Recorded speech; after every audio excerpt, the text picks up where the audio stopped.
අපි අර ගත්ත යෝධ වාහන සෙට් එකත් මේ ගින්නක් නැතුව ගවිලා පාක් කරගන්න පුළුවන්.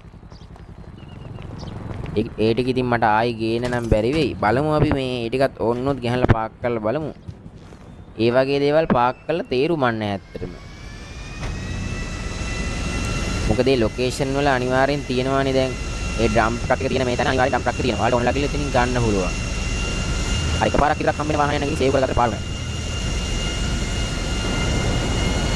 අපි පොඩි ටෙස්ට් රයිඩ් එකකින් ගිහිල්ලා බලමු කාලෙකින් ජෙට් එකක් පැද්දෙත් නැහනේ. පොඩ්ඩක් ෆ්ලයි කරලා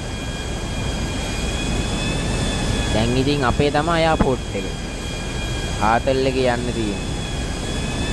ගුවන් කර්ණමක්ක් ගහලා බලමුද?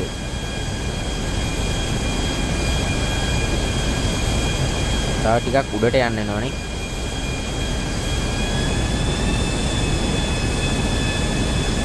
බලමු කෙලවෙයිද කියලා. මයිකල් අයියා ගුවන් කරණම් ගහන්න හදන්නේ.